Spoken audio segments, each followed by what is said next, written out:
बीते लंबे समय से प्रशांत किशोर एक बार फिर चर्चा में हैं। सबसे पहले वो कांग्रेस में जान फूंकने के नाम पर चर्चा में रहे, फिर बिहार में अपनी पदयात्रा को लेकर, और अब उन्होंने एक कार्यक्रम में प्रधानमंत्री नरेंद्र मोदी और कांग्रेस पर खुलकर अपनी बात रखी है। साथ ही उन्होंने चुनाव जीतने के लिए एक मंत्र भी दिया है। इंडियन एक्सप्रेस के आइडिया एक्सचेंज इवेंट में चुनाव रणनीतिकार ने कहा कि ऐसा नहीं है कि इतने बड़े बहुमत से पहली बार देश में कोई सरकार बनी है।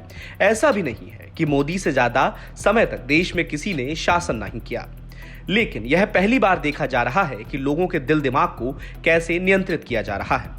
मंगलवार को इंडियन एक्सप्रेस ग्रुप के कार्यकारी निदेशक अनंत गोयंका के साथ एक ऑनलाइन चर्चा में शामिल हुए प्रशांत किशोर ने कहा कि बीजेपी आपसे केवल वोट नहीं मांगती, बल्कि वो कई कदम आगे बढ़कर आपके दिलो दिमाग को ही नियंत्रित करने लग जाती है। आपके खान पान, रहन सहन जैसी चीजों पर लगाम लगाई जाती है। इसी वजह से यह पार्टी खतरनाक है। कार्यक्रम में जब प्रशांत किशोर से सवाल पूछा गया कि वर्तमान में बीजेपी की सबसे बड़ी कमजोरी क्या है, तो किशोर ने कहा कि यह प्रधानमंत्री नरेंद्र मोदी पर पार्टी की निर्भरता है। विपक्ष को एक साथ जोड़ने के सवाल पर प्रशांत किशोर ने कहा कि मैं किसी को हराने के विचार से प्रेरित नहीं हूं। जीवन में मेरी प्रेरणा शक्ति सफल होने की इच्छा है और मैं सफलता को लोगों के जीवन को प्रभावित करने की क्षमता के रूप में परिभाषित करता हूं। कांग्रेस की कमियों पर खुलकर बात करते हुए पीके ने कहा, कांग्रेस जो इस देश की प्रमुख विपक्षी पार्टी है, दशकों से सत्ताधारी पार्टी थी, अब उन्हें यह सीखने की जरूरत है कि विपक्ष में कैसे रहना है और विपक्ष की दल की तरह कैसे व्यवहार करना है। इसके साथ ही प्रशांत किशोर ने चुनाव जीतने के लिए एक गणित भी सुझाया है।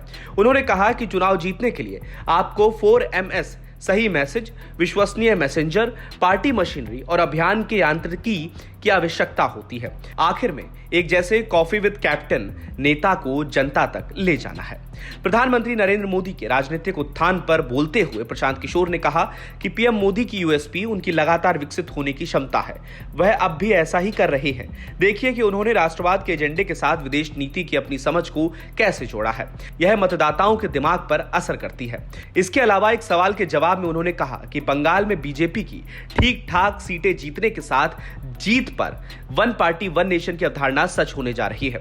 उनका कहना था कि एक राजनीतिक दल के तौर पर बीजेपी का वोट मांगना गलत नहीं है, लेकिन जिस तरह से वो विपक्ष को नेस्तनाबूद करने की कोशिश कर रहे हैं वो पूरी तरह से गलत है।